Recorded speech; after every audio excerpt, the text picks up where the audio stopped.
সবাইকে আমাদের নারী এগিয়ে চলা প্রকল্প থেকে শুভেচ্ছা এবং আন্তরিক ধন্যবাদ। কারণ আমরা এই 25শে নভেম্বর প্রতি বছর আমরা পালন করে আসছি, কিন্তু আজকে আমরা, আপনারা জানেন, বাংলাদেশে নারী নির্যাতন অনেক হয়েছে। নারী নির্যাতন, আমাদের মাদেরকে অনেক নির্যাতিত, আপনাদের বিশেষ করে আপনাদের মধ্যে, আপনাদের মধ্যে কিন্তু নারী নির্যাতন বেশি হয়। শিশু নির্যাতন, নারী নির্যাতন, এটা প্রতিরোধ করার জন্য মূল কিন্তু এই আজকের এই আয়োজনটা আমরা করতেছি। এই আয়োজনটা করতেছি, অন্য কিছু না।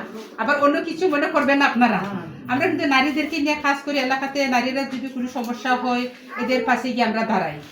যেমন যে আমার একটা সমস্যা হইলো, কিন্তু যারা আমার নারী নেত্রীরা আছে তারা আমার পাশে এসে দাঁড়াবে। ওরা দু একটা কথা বলতে পারে। এভাবে কিন্তু যদি কোনো সমস্যা হয়, তখন আমরা নারীদের পাশে গিয়ে দাঁড়াই, তাদেরকে আমরা সুপরামর্শ দিই, কিভাবে করলে ভালো হয়, কোথায় গেলে কি পরামর্শ পাবো, আমরা সুবিচার পাবে, এগুলো নিয়ে আমরা আলোচনা করা হয় আর কি, মূল কত, অন্য কিছু না। যাতে আমরাও নারীরাও যাতে এগিয়ে যেতে পারি,